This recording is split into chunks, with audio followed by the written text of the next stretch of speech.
action. I can't get no call to action, but I try, and I try, and I try. Hello and welcome to Call to Action, the go-to podcast for anyone trying to make sense of the world of marketing, advertising and beyond. In an industry that is a minefield of utter bollocks, we aim to capture our heroes and allies from the front line to have a chinwag with. It's like Pokemon Go, with the single but vital exception that it's not a short-term bandwagon of shite. It's brought to you by Gasp and I'm Giles Edwards. Today, the boot is very much on the other foot as I'm caught by one of the most outspoken and brilliant voices in Adland, copywriter, author, and great friend of the agency, Steve Harrison, rocked up in Reading, tore up the usual script to record a special bonus episode of Call to Action. Grab a drink and enjoy a more relaxed chat as Steve and I shoot the breeze on all things Gasp and agencies with an extra dose of eloquent fire for good measure. It is Steve after all. Over to you, Steve. Well, this is an unusual situation for you, I would have thought, Giles, although I think you have done this once before when the poacher has turned gamekeeper or gamekeeper has turned poacher. And I believe that conversation was more about what you could call your extracurricular activities more than anything. And I think you are well known for your extracurricular projects, the wonderful isolated talks and the Call to Action podcast and Delusions of Grandeur, which you wrote with the fabulous Ryan. But I imagine that people don't realise that you also run a very successful agency, or not as many people realise that, and have been doing for how many years is it now? We turn 13 next week. Gosh. We'll become teenagers. Oh, bloody hell. Okay. It's going to be even more difficult, are you? Oh, God, could that be possible? Doors. Could that be possible? Your wife will swear more. And your shop has won many accolades. B2B fastest growing agency, B2B top agency, and kind of a fair share of awards for your work. So I thought, let's talk about that today, the lesser known aspect of Giles the Renaissance Man Edwards. So Gasp been going for 13 years. I know what the acronym stands for. It's Giles, Andrew, Sophie, Paul. But I did wonder whether it has a double entendre, whether there's something, if you didn't know that it was named after the rather solipsistic thing of naming it after the four founders. Does it have a secondary meaning, which might mean something to the uninitiated? It has Is it like meaning Gasp? That was Gasp. That was hard work, or Gasp. Gasp! Have you seen that piece of work? It's amazing. Is it? Any post-rationalisation? I think any and all post-rationalise, any and all. Gasp. I mean, I like Gasp. We it's not as if we were blessed for choice. We had Gasp or Spag or... Well, you didn't have to name it after the founder. Exactly right. I mean, Steve Harrison and Ian Turnbull was my first agency, and what would that have turned out like? Yeah. That's true. Trotters Independent Traders. Yes. And so, funny enough, in one of our first ever New Biz meetings, one of the client directors actually made the same point and asked if our work would make them gasp. That's good. Which isn't a bad thing. Yes, it's not a bad association. Yeah. And I do think there's some benefits to being called Gasp. No doubt as to how you've just concluded for that question, and I think that there can only be benefits to having those associations. Yeah. But the brutal truth is, no, it was just an acronym for the four founders. And two of them left within 3 weeks. Yeah. We killed them. So anyway, good over. But you're an art director, right? Historically, yes, I'm an art director. I started, I suppose, properly. My creative career started where we didn't have creative teams. Or when we did have creative teams, there were at least 4 or 5 of us. So the accounts I would work on, predominantly it was Mizuno from a kind of sporting sector, and some other B2B clients. There was a team of 4 of us, and I think within that team we had hybrids, we had copywriters, we had art directors, but predominantly I was art director. But I feel like I'm either an art director who wishes he was a copywriter, or the other way around. I've never really known which one I am. Did you have any art director heroes when you were coming through the ranks? You know. Oh, several. Everyone from my training predominantly was design. Yeah. Before it was advertising. So the likes of Alan Fletcher, Bob Gill, designers who used real wit in their work were people who I hugely idolised. And then when I was given an avenue via Kingston University and their foundation course, and actually had that first glimpse into the advertising world, it was all the greats who you'll be familiar with, predominantly white men, which I'm more and more aware of now, but at the time it was likes of Bill Burnback and Howard Gossage and a man you know very well. Yes, yeah. Well, you didn't. I don't think you're blamed that you ought to blame that they were white men. It was a pretty narrow field, wasn't it? Indeed. Ethnically and gender-wise. But yeah, you said that you like people who bring wit to the party, and Smile in the Mind is one of your favourite books. I adored it. I absolutely adored Smile in the Mind. I spoke to Nick Asprey about it recently, who was fortunate enough to work on the most recent edition. And there was something about that book when I discovered that, and it probably was in parallel with a couple of my tutors, including a great guy called Chris Draper, who I think would describe himself as a photographer ahead of an art director, but he was incredibly creative and talented.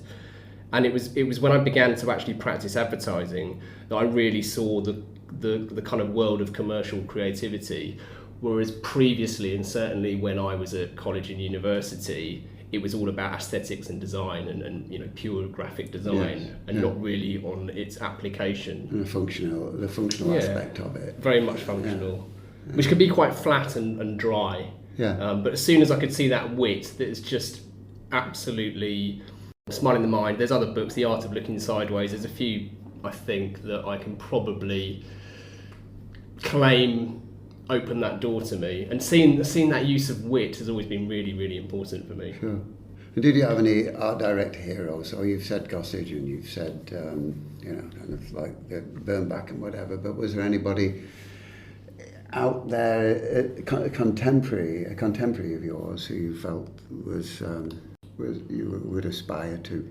There was a typographer. What was his name? Was it Barnbrook? Jonathan Barnbrook? I don't know, I'm a copywriter, you are really mate. Admired, yeah. Different world to me. Yeah.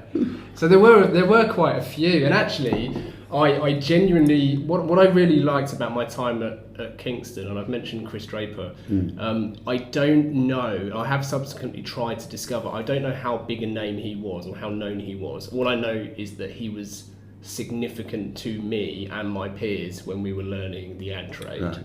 But what was I think significant about Chris was that, and most of the professors or lecturers that we had, is they were all practicing. They weren't just teaching 9 to 5, 7 days a week. So they were all actively out there practicing the craft, and he was absolutely instrumental. So whether I would say he was someone I idolised or not, or admired, it's probably as close. No, the reason I ask, I've always maintained that it is a motivator. I think if you're aware that you stand in the lengthening shadow of great men and women, it gets you up and out of bed and into work on a Monday, because totally. That may just be the week where you do something that stands alongside that greatness, just possibly, it's I think it's a motivating factor, kind of, that one day we can do something worthy of them or whatever. So, but you have a creative, would you say you have a creative department now, or are you more of a strategy shop, the way that Gasp has developed over the years? Partly the nature of being a small independent, and partly because of the way we approach the work that we do.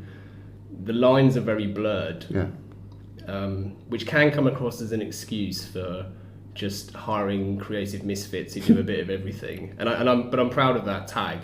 I think perhaps we do have, but I think we're either a bunch of creatives who excel at strategy or vice versa. Right. I think we do practice strategy.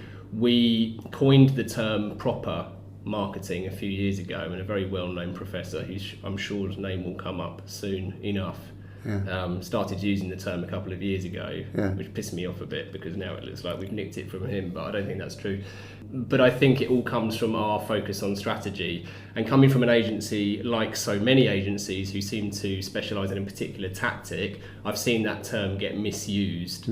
But I think having a team of people who are very well trained in the fundamentals of delivering a strategy, but also having a background as creatives, has really helped us carve out a fairly distinct and effective space as an agency. Does it mean you write your own briefs? We try, well, if we need to, we can. We're not precious in as much as...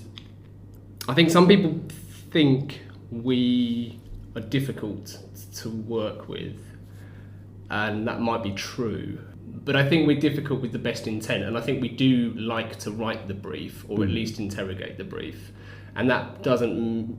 I don't mean that to sound as arrogant as it might do. All I mean is we know how significant a tight, concise brief is. Sure. So failing a client delivering one, we will attempt to write that as part of that partnership that we have with clients. But I think that's a process anyway. I don't think the brief is something that we should expect to be perfect every time. And I think it takes that conversation and that interrogation and that process. You mean to the client's diagnose brief a problem. or the agency's interpretation of it? The client's brief. Client's brief, Yes, yeah.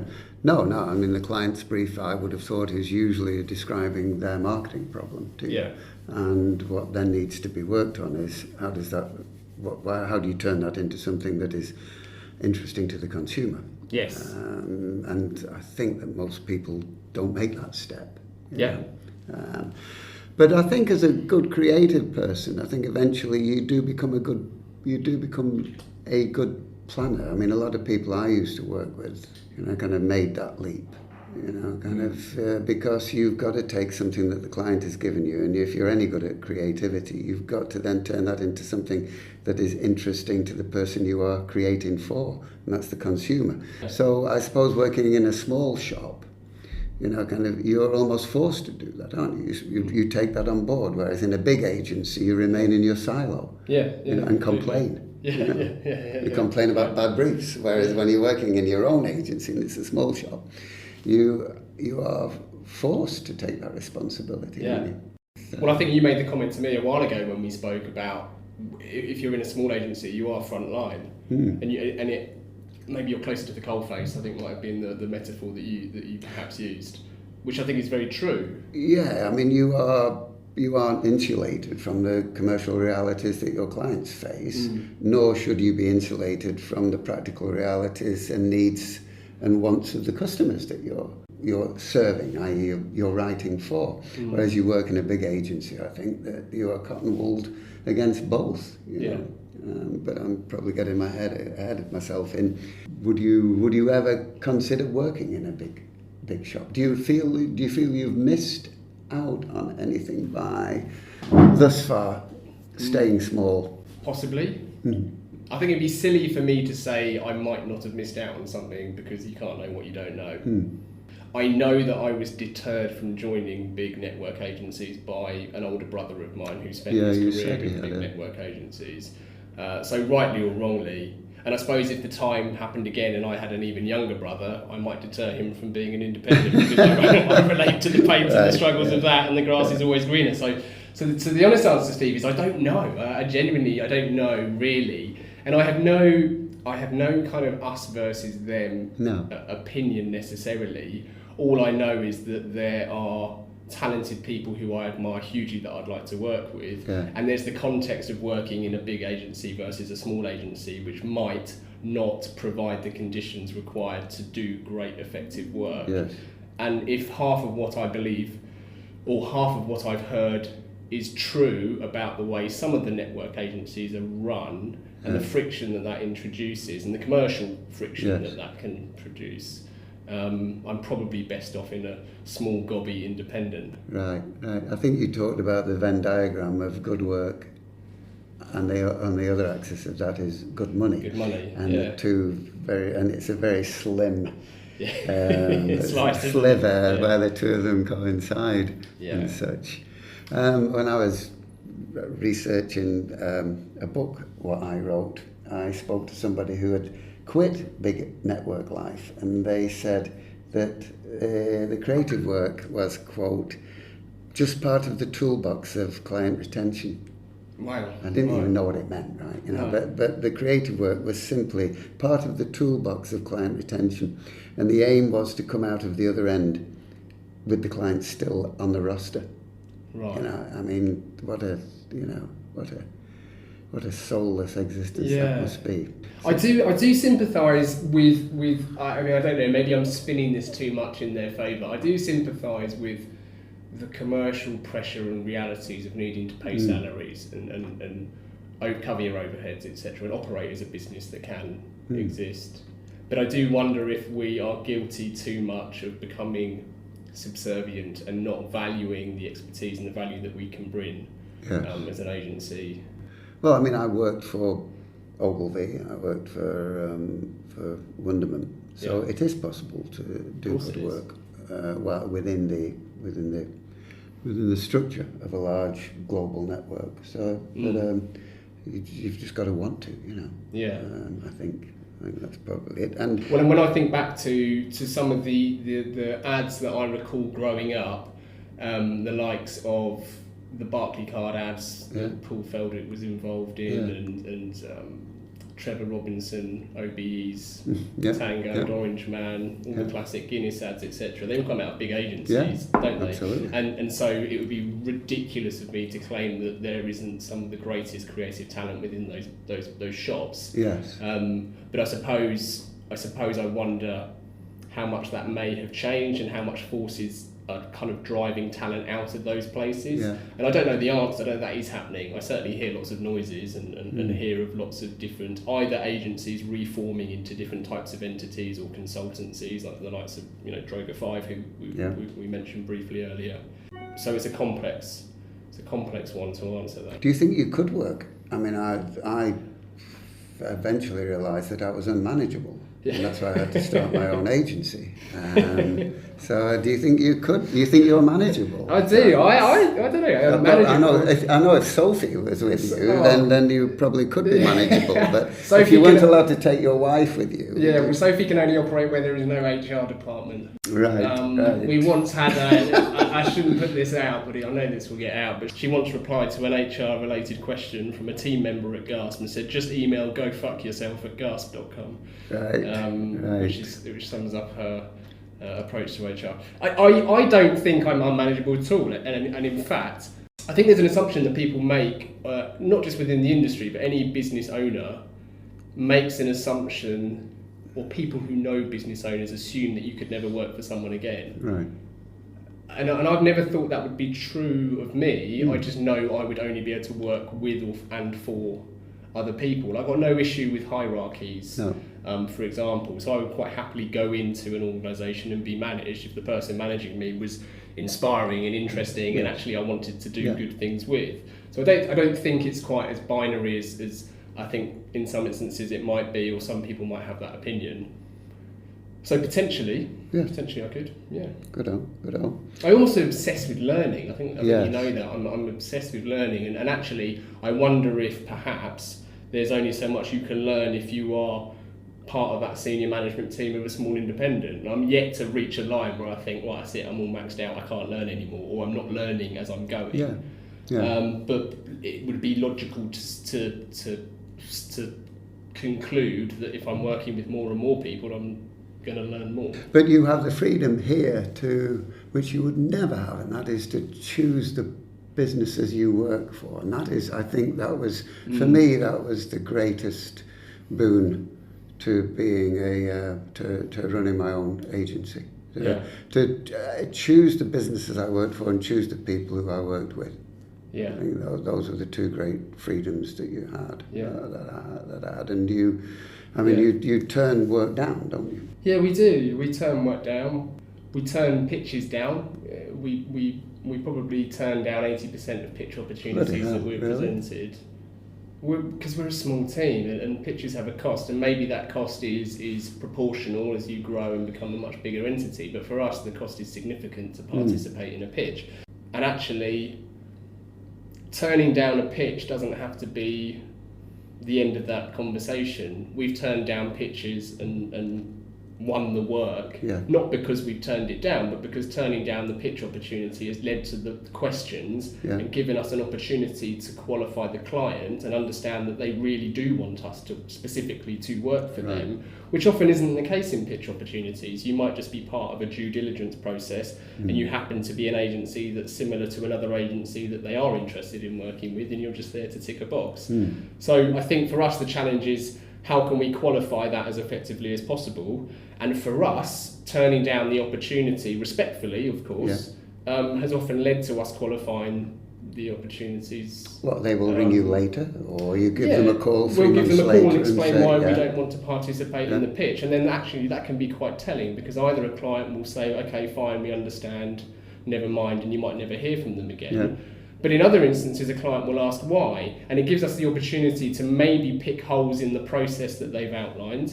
It may allow us, as it does increasingly, to take the famous, I think it was BBH approach when they first pitched for Levi's, which is to just be honest and say that actually the conditions that you're affording us to present in this pitch process don't afford us sufficient time to do the work properly. The problems are almost always strategic, and actually to define and to build a proper strategy will require a lot more resource on your side and our side to do that effectively, but we can demonstrate that we can solve your problem from case studies. And often that conversation alone validates something to the client, that actually not only are you confident in your own process and ability, but you flag something that is flawed in their own process. And actually, if they're receptive to that, that can be a really useful way of qualifying the people. It's very clever. I mean, it doesn't always work, and I'm sure we've turned down work that actually would have been beneficial, if not, at least financially for the agency. Do you turn down clients who you feel just aren't the right fit? I mean, you just don't, kind of, this is the work they've done in the past. Why on earth do they want to talk to me? Because they've never bought good work in the past, Does that feature in your decision? Yes, we have turned down work from clients. Probably not, I'm just thinking back now, probably not because of the work they've done in the past, but more so because of the work that they're asking for.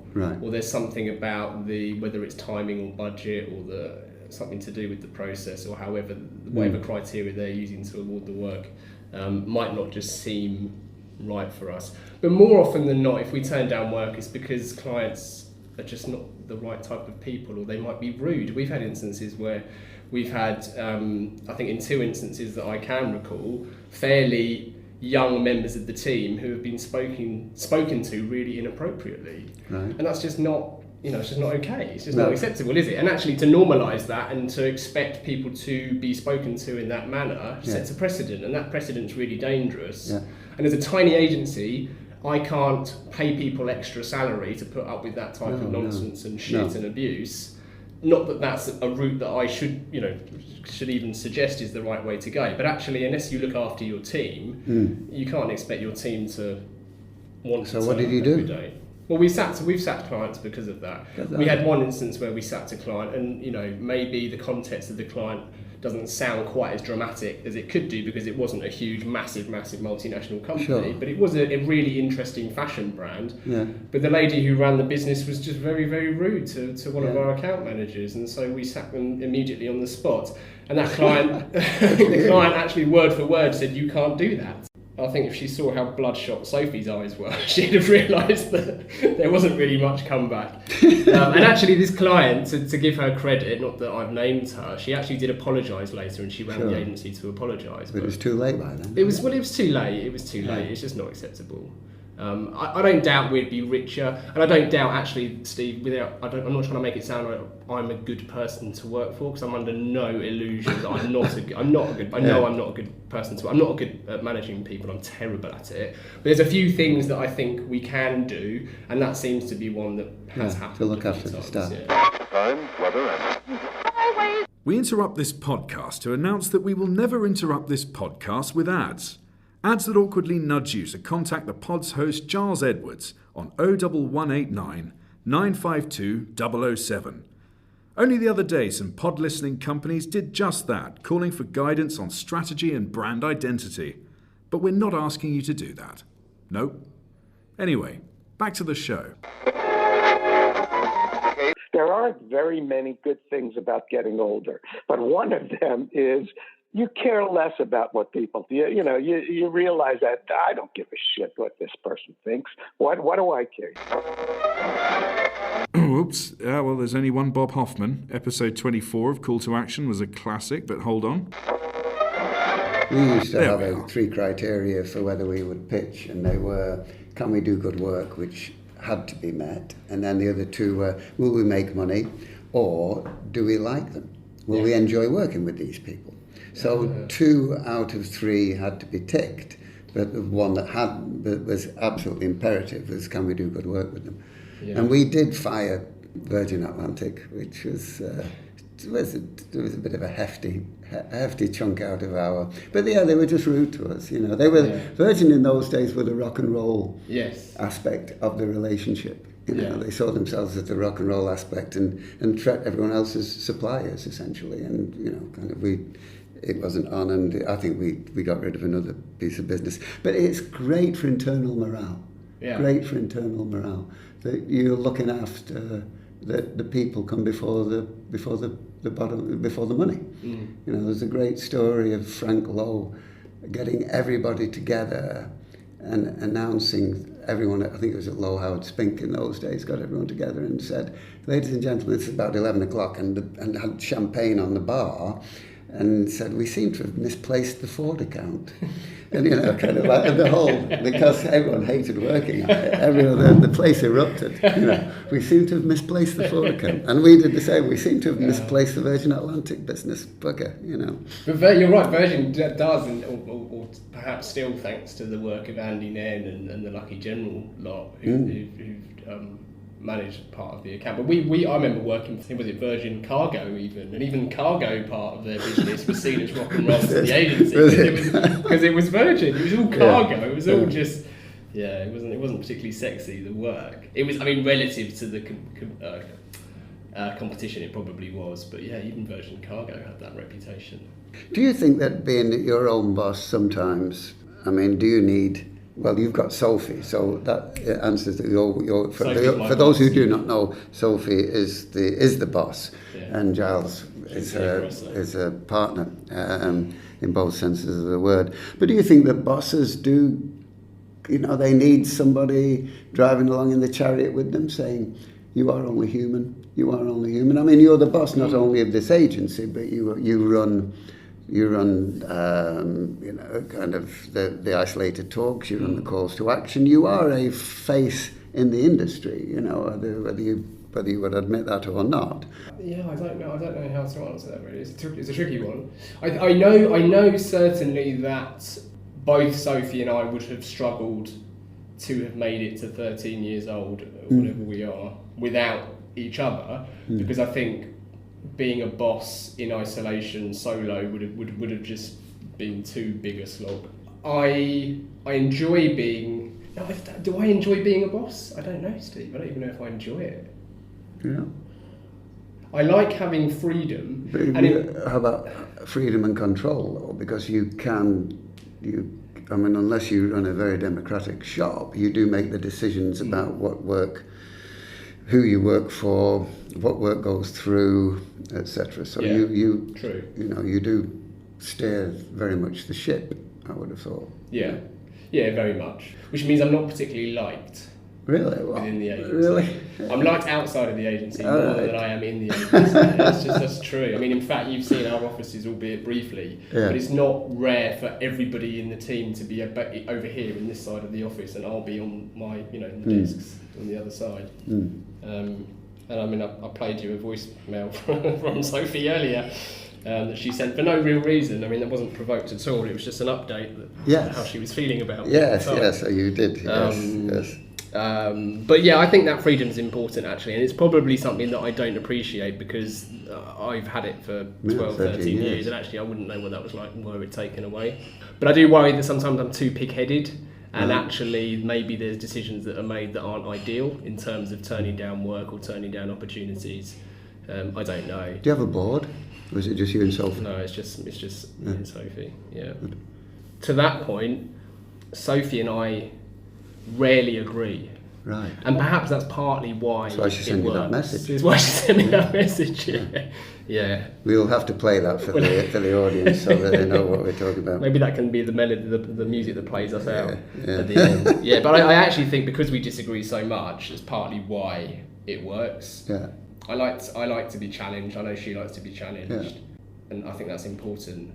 So perhaps that's why, if anything does work, perhaps that is why it works, because we're not surrounded by people who just say yes. And actually, the team here are encouraged to have an opinion. Yes, I mean, you say you've recruited some talented misfits. Yeah, misfits. And the misfits are misfits because they, because they don't conform. Usually don't conform. And generally, I would have thought probably speak out when they're not necessarily in agreement with you. So that helps. You don't have a HR person, thank God. When you become big enough to have an HR person, that's when you leave. That's when you disband. I would have thought, isn't it? Again, I'm very mindful of my experience not having an HR person. Maybe it would be better with an HR person. I don't know. Scale has always been an interesting conversation in terms of our ambitions as an agency. I've always been very happy and keen to scale our agency profitability, which of course is related to headcount, but I've been less concerned about headcount. My hero Howard Gossage used to resign business in order to stay at 12 people. Oh, is that right? If it meant that they'd have to hire anybody else, he would resign business. Wow. Just to stay at 12.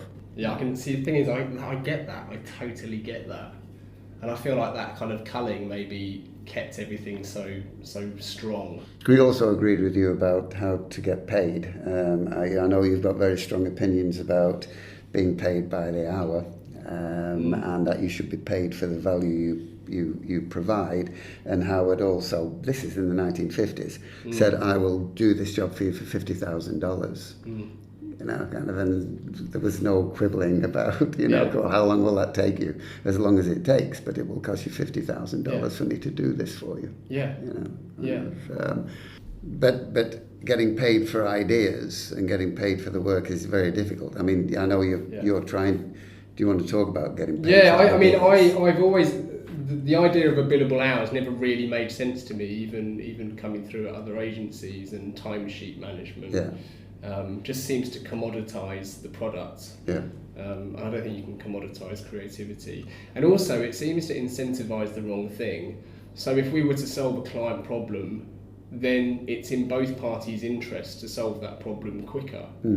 And charging by the hour, all it does is create friction, because what the agency wants more of, the client wants less of. They want to pay you for less time. So actually, why not remove that pesky variable? Of course, there are all sorts of things which can only be described in units of time, and the rent that we pay for our office, understandably we pay based on units of time, but to describe creativity in units of time just doesn't particularly make any sense. I think most agencies do a mixture of work. I know the IPA would describe it as logic work and magic work, or gardening work, however you want to articulate it. But I think predominantly the work that we do isn't formulaic and isn't, it's like this industrialization of agency work. And the problem with that is it just becomes a race to the bottom. If you're competing on price, the price gets driven down, and you just find yourselves in all sorts of problems, and the implications of that are immense. Yes, I always absolutely adamant that we sold the work first time, because, and I never factored in amends. I never factored in reworking. That's why I was very strict with the account people that we go and sell it. We sell it, and if we don't sell it, we go back and sell it, because we're working on a just-in-time principle, whereas the creative teams were already allocated next week's work, and it was, yes, amends were anathema to us. And starting again was beyond the pale. So what did you do with that then? What did you do if work was rejected? We'd go back and sell it. Right. Or we'd work out whether it had actually been rejected. Has this been killed? What are you actually not agreeing with, etc. And we'd say, do you agree with the proposition still on the brief? And they'd say, yeah. And they say, well, why doesn't the work meet the proposition? And if they could explain that, well, then we might go back and fix it. But if it was, we don't agree, we've changed our mind on the proposition, it was, sorry, you go to the back of the queue. Yeah. We start again. Yeah, it's a different You've brief. rejected the brief. You know, this is not our fault. You signed this off. It's a contract. It's a new contract. So that was how we did. But our suits were very good not salespeople, very good advocates for the team's work. Yeah. You know? Well, that's really important. But I wonder, and I don't think there's any one thing that's perhaps making it difficult for agencies to stand up for their worth. But I certainly think even in the time we've been running Gasp, that I have at least observed a crisis in confidence amongst agencies. Right. Yes. And I do think the digital tools, etc., that have been made available in the last few years are partly to blame, because they've introduced all sorts of different ways of measuring things, and these things can easily be sold as commodities or as processes off the shelf, and it's gearing clients more and more to understand things that can fit really easily in spreadsheets. And until a time where we're not paying for clicks, for example, then you're never really going to get a nice true measure of creativity, or at least an appreciation of creativity. It's hard to sell creativity. There's ways of doing it, and I think one of the benefits of us having a fuller training in general as a team is we're able to demonstrate to a client that you can justify the role that marketing has in building a brand and in driving revenue, because all it takes is building a basic marketing funnel and measuring all those stages of a funnel that leads to the big shiny number at the bottom, and demonstrating that actually if a campaign is to, say, increase that fluffy metric that clients don't like of awareness in the market by X%, we can demonstrate that everything else being equal, that's going to mean an extra 2 million on the bottom line. And because a lot of marketers don't seem to practice those kind of core fundamentals of marketing, then we're seen less or treated with less and less respect, because people don't understand that you're a critical part of the You're a business. marketing classicist, aren't you? You would agree with Drucker that the whole point of this is to create a customer. And if a customer doesn't come out at the end of the funnel, then you've failed, and you are a firm adherent of Professor Ritson. Yes. And Les Burnett and Peter Field. And you are you are steeped in that, aren't you? And you know your stuff.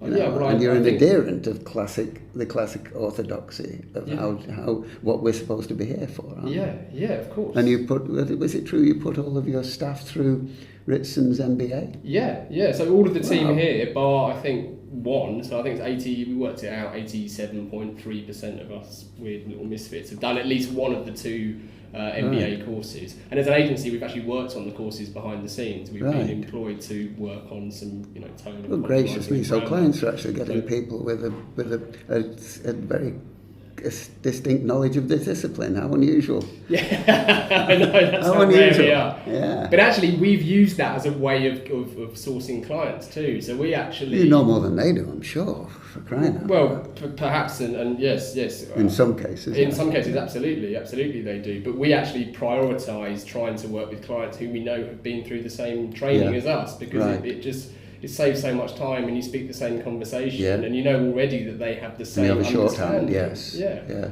And you you know what success. You both agree on what success looks like. Exactly. And it ain't clicks, likes, and shares. Yes, and if we're not able to, we both at least have a bit more trust and faith that the other one will enable us to find out what those objectives could be, or at least try and diagnose what the problem might be. So in fact, we had there's a big brand involved in second-hand car sales, which I probably shouldn't mention, but they're everywhere, who approached us, and they actually thought that Mark Ritson was part of the team at Gasp. I wouldn't disavow anybody of that. No, but we did understandably clarify that Mark wasn't anything to do. He certainly wasn't a director or had any ownership of Gasp. Not that I would be against such a thing, but his teaching certainly does have a significant part of who we are and what we do and what we practice. But going back to getting people to buy ideas, I suppose it's possibly easier for them to get that when they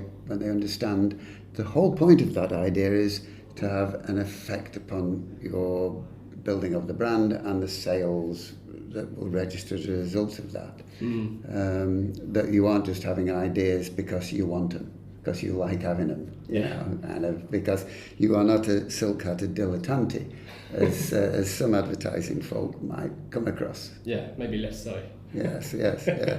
The only person I ever knew who managed to get clients to pay a lot of money for ideas was M.T. Rainey, the great planner at Rainey Kelly Campbell Rolfe. She is a remarkably clever woman, but her thing was ideas before advertising, ideas beyond advertising.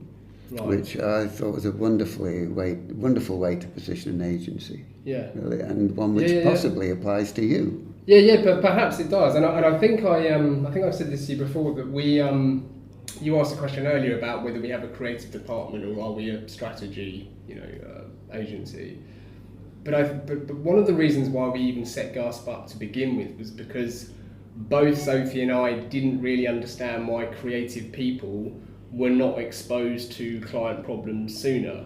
And that might be reflective of my small sample size of my working experience with only a couple of other agencies prior to setting up Gasp, or it might be true of the industry. But regardless, the process of a brief landing in the studio or creative department, whatever you might call it, went through this very strict linear line of the account services team. Sure. And it seemed to make more sense to us that people who could think creatively should actually be involved in the diagnosis of the problem. And so that kind of idea, and it's a way that I sometimes explain why Gasp is slightly different to other agencies, is that we're just as interested in, if not more interested in, what happens before the brief and what happens after the brief, which is why typically clients prefer to work with us, or it's more beneficial to retain Gasp as an agency, partly because then we're responsible and we're there. If things don't work, we're there to point fingers at and shout at, which is where we want to be, because we want to be accountable for what we're doing.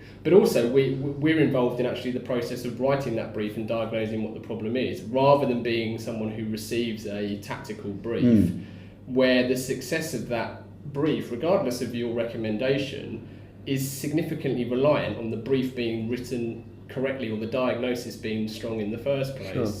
Yes. And you will have a much greater experience of other agencies than I do, and maybe that is the norm. I've never worked in tree. Oh well, there you go. So we're fairly level.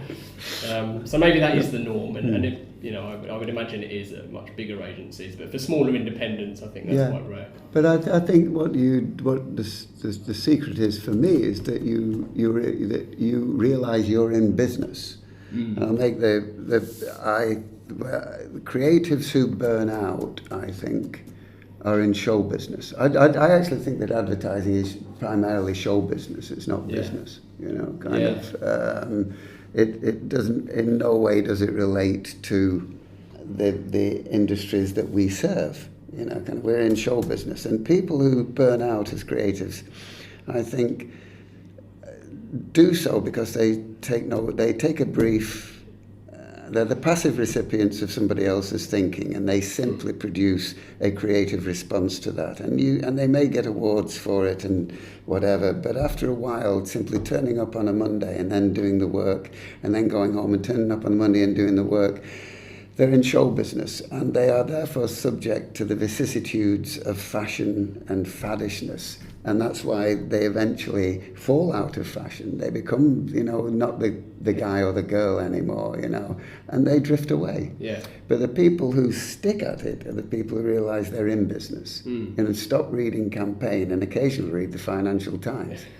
And which I think is your thing. I should imagine that you're as likely to see a copy of Business Week in this agency as you are a copy of Creative Review. I would have thought. I would much rather appear in, say, Marketing Week, which is read by clients, than The Drum. Yeah, absolutely. Which I think chases fads and fashion a bit too much.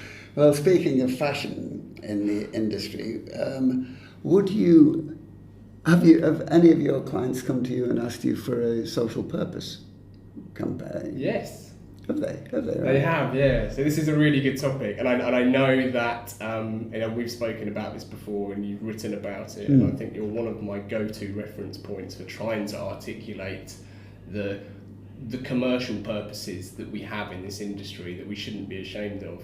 And I think there's a particular paragraph in your most recent chapters that I regularly read out on this podcast. So I'm not going to try and articulate it now, but I know you have strong views on this, as do I. We have recently produced a campaign for a client called Zen Internet. The founder of the business is a guy called Richard Tang, and he's one of the most inspiring businessmen I think you could ever meet. And ever since, Zen, just for a bit of context, they're an ISP, so they're an internet service provider. They compete with the likes of Virgin and Sky and BT and all of the other bastards who you have to ring up once every fortnight because something's wrong with your internet. But Zen was founded to basically be the antithesis, is that the right word, of those types of businesses, or the opposite of that type of business. And they have won for example, they've won the Customer Service Which Award, I think 12 years on the trot, if not more so. And what they do, which is so interesting, is if you call up their business and you have a problem with your internet, for example, whoever answers the phone from internally is tasked with making that problem go away. Now that problem could either be fixed or you could be compensated for the problem, whatever. You're not allowed to hang up that phone until the customer is happy, and it's incredible. They are more expensive than the likes of Sky and BT, but you get a wonderful service. Now that's going slightly off the point. Richard, who founded the business, has always believed that anyone who runs anything with commercial interests has a responsibility to do good.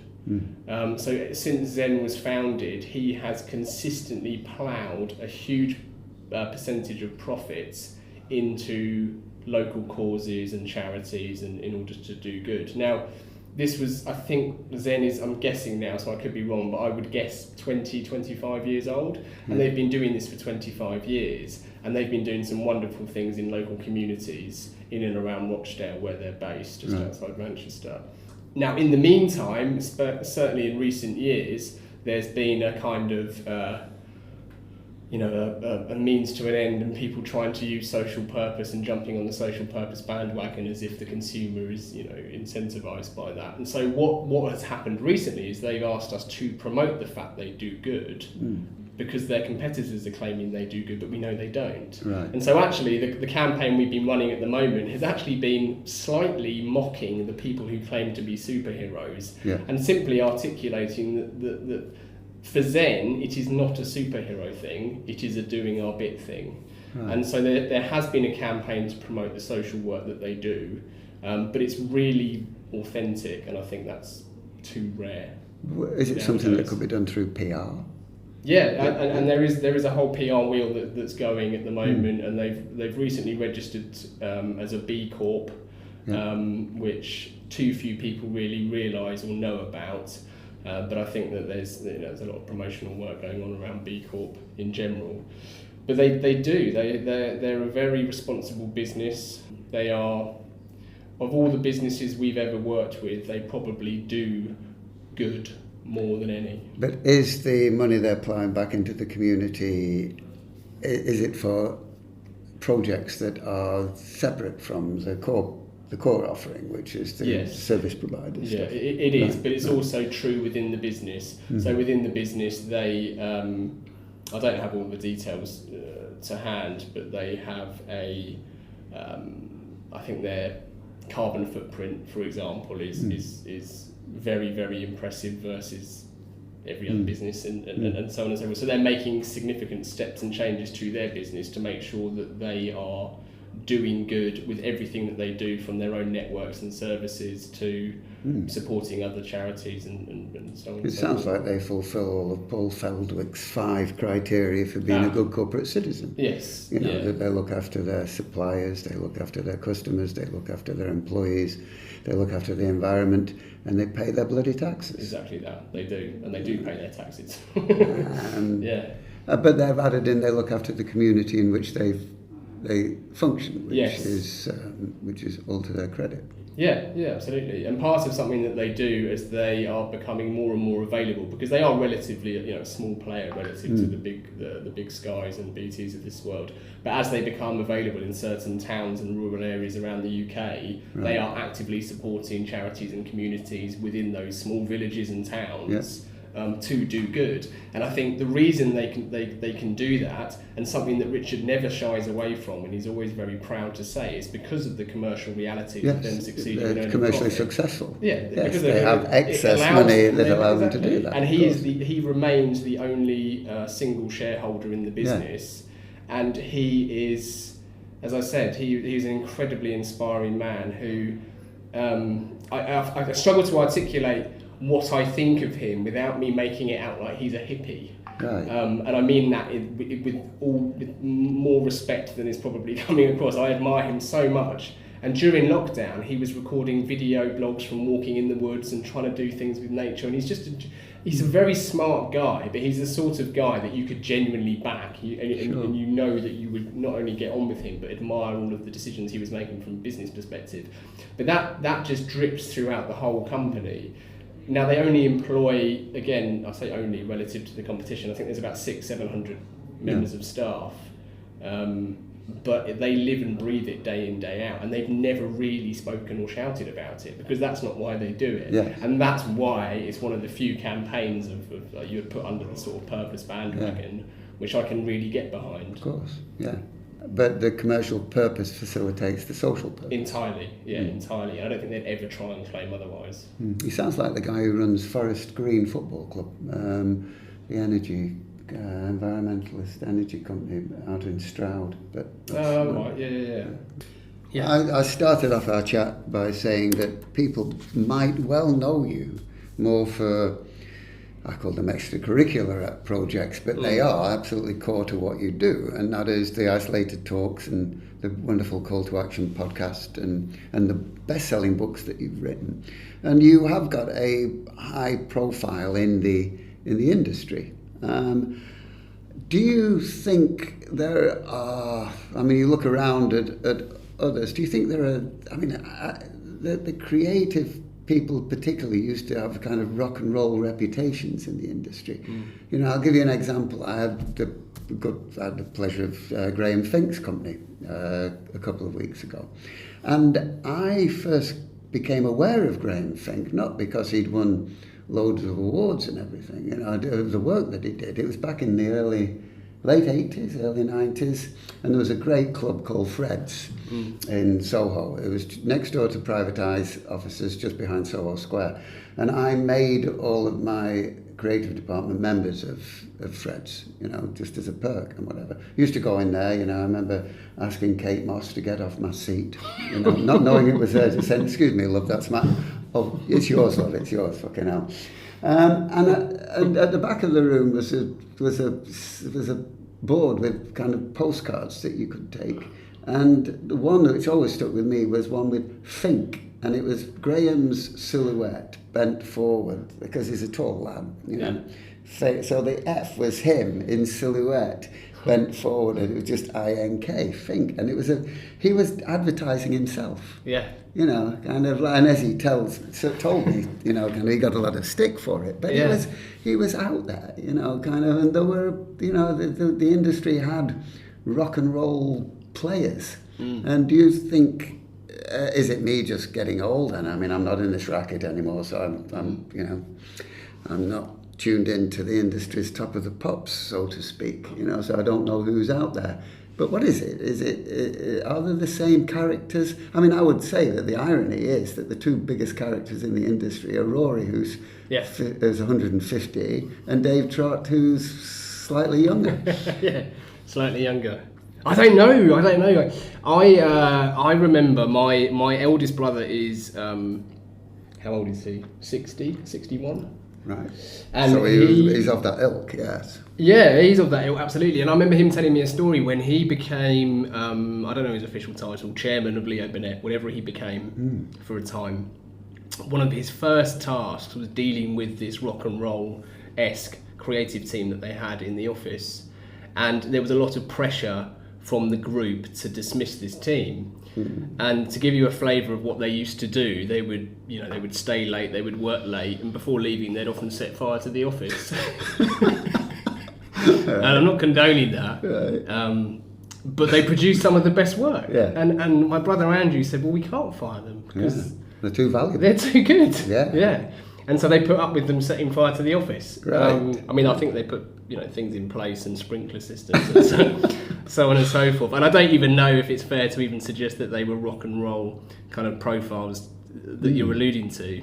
I can't accurately say there's less of them, of course. But I feel like there might be less of them. But I think the better answer is there's probably not less of them. We just don't celebrate them in the same way because we don't see creativity in the same light that we perhaps used to.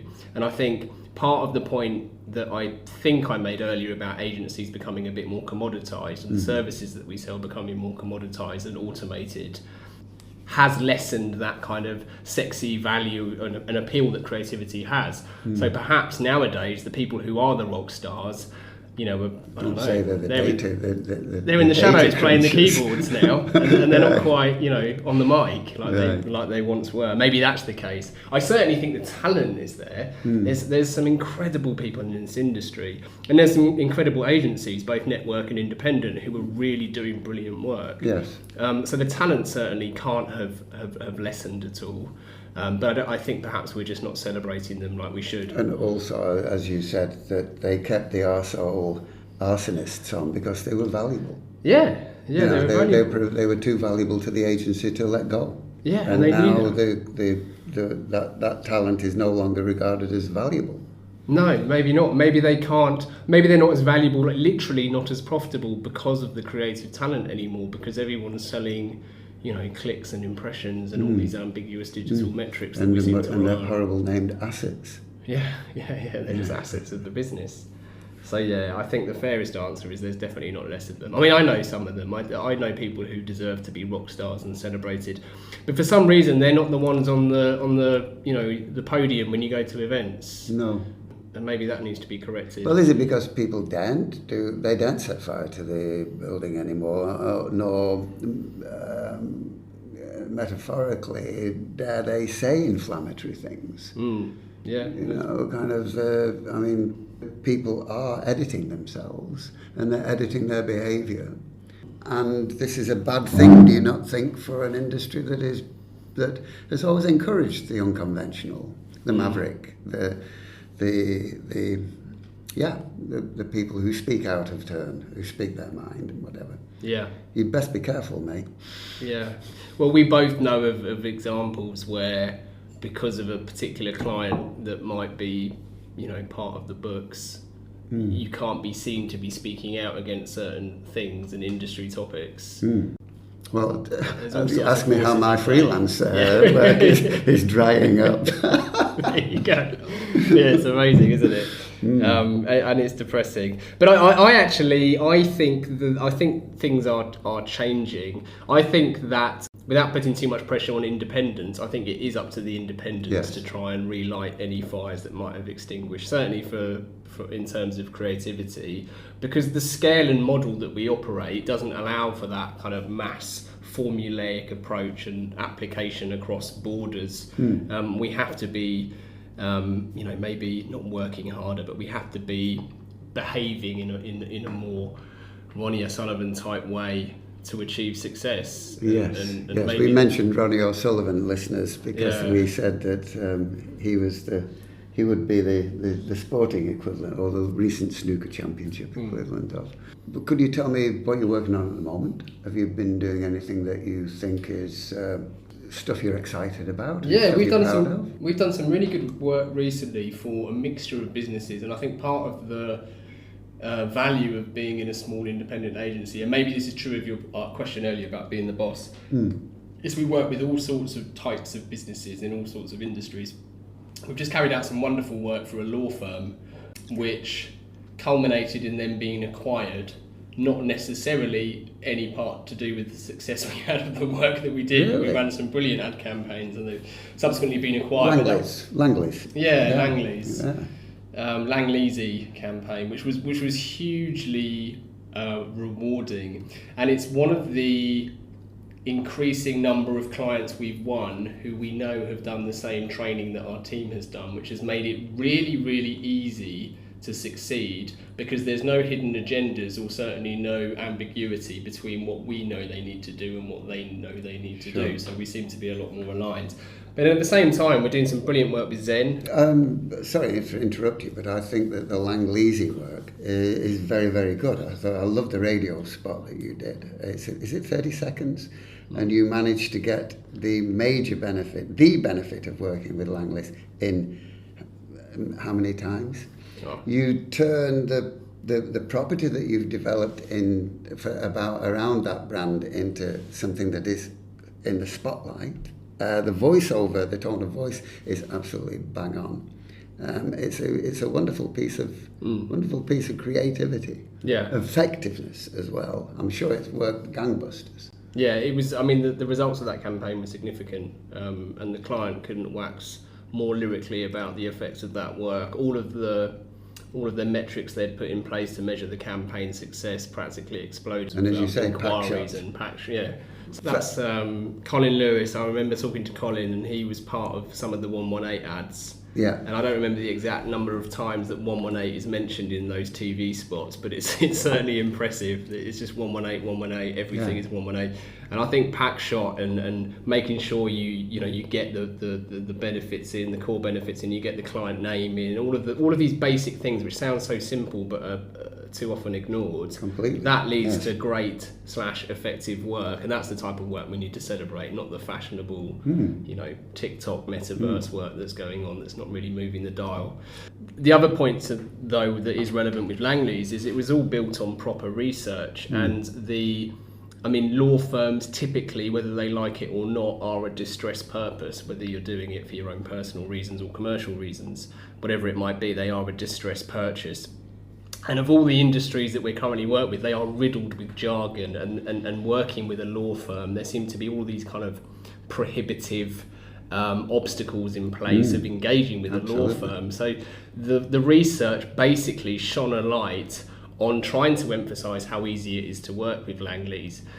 And so the copy kind of wrote itself, or it began to write itself, and it was hugely effective. They're a very conservative sector though, and to get any kind of idea through them, I think, is like swimming the channel, I would have thought. And didn't they say there's 34 partners had to agree? Yeah. 34. You had 34 clients. Yeah, but actually working with the partners was surprisingly, it was easy. It really was, because they signed off the brief, and the brief was articulated as simply as possible.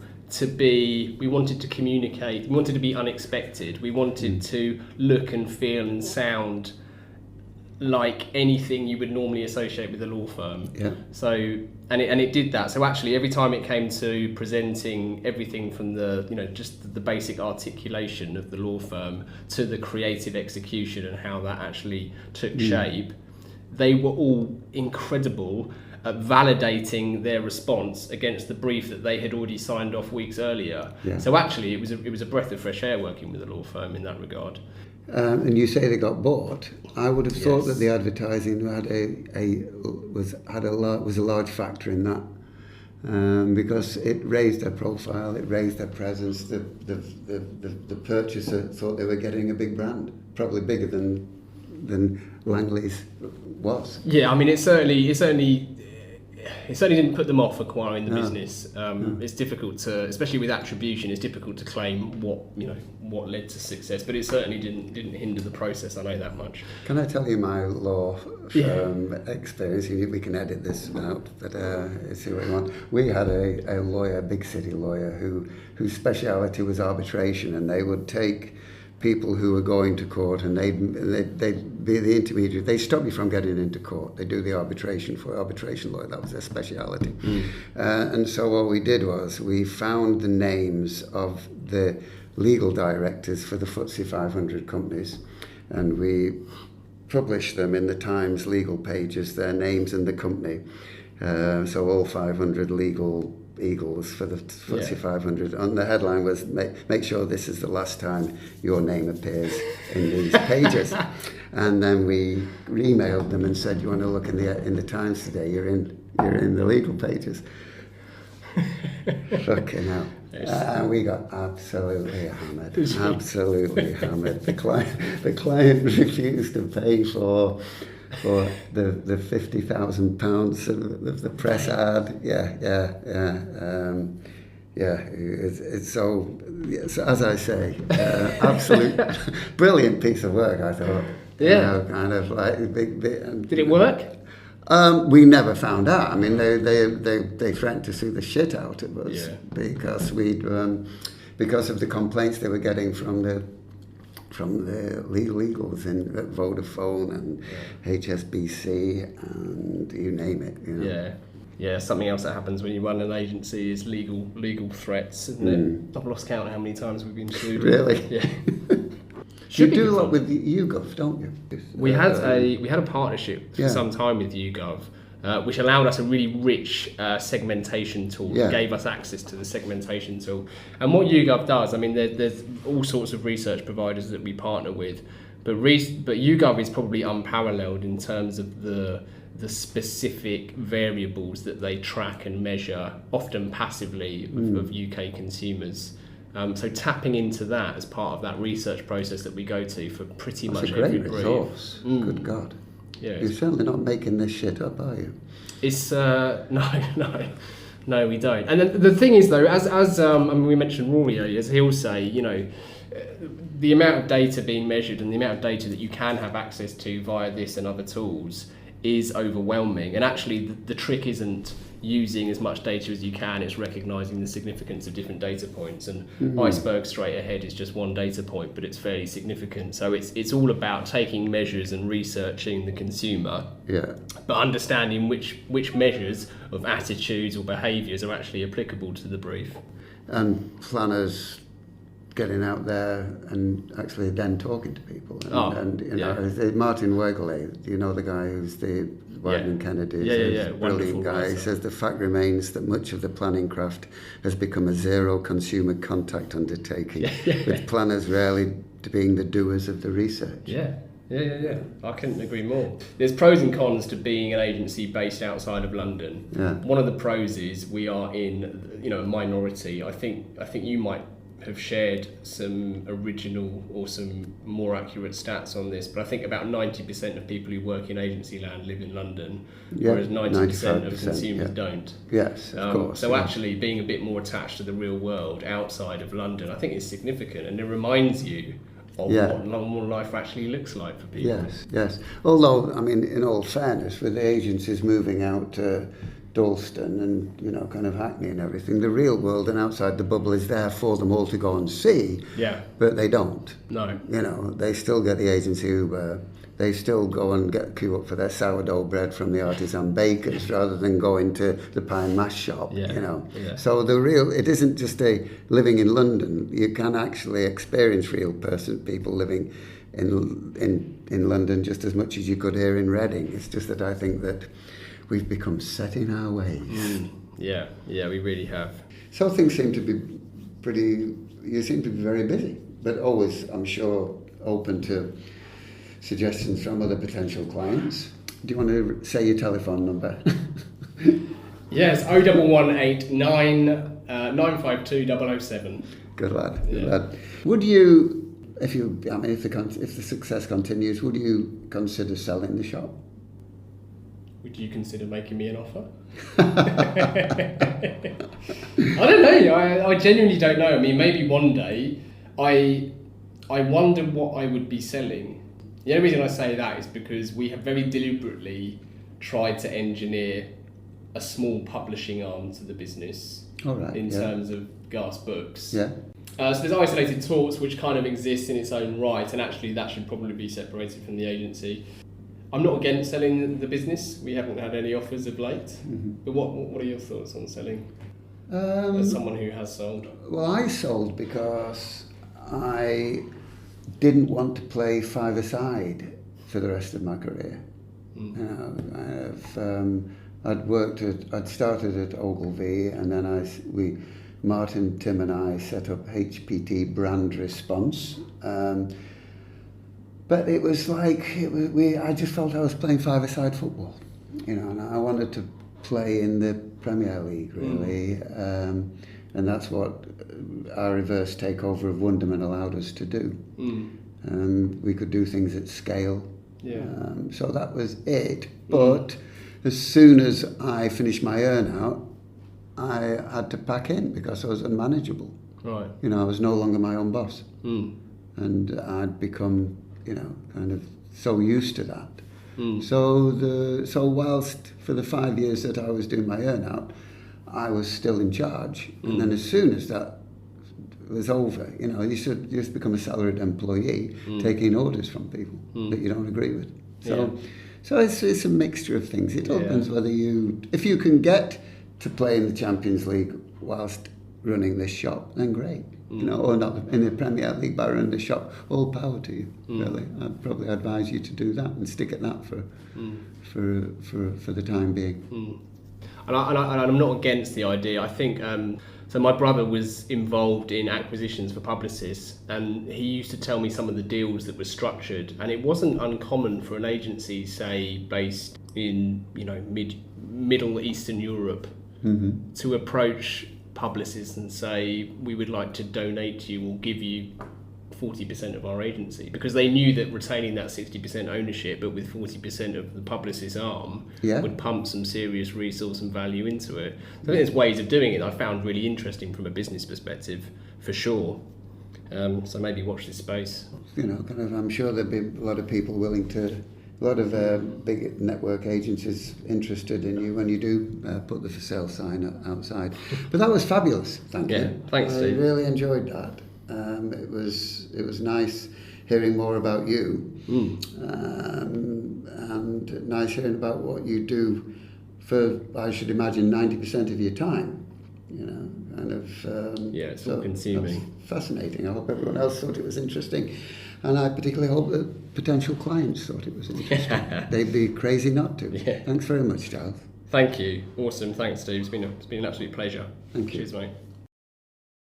Thank you to everyone listening. If you've enjoyed this bonus episode, please do share and review the podcast. We hugely value all support. Keep the questions and guest requests coming in as normal.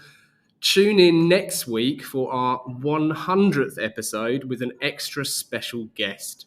It's going to be mega. Mark my words.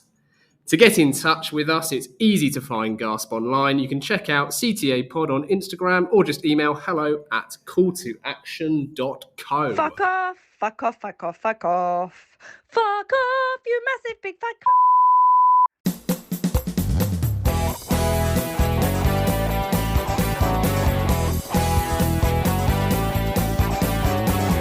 I can't get no call to action. I can't get no call to action, but I try, and I try, and I try, and I try.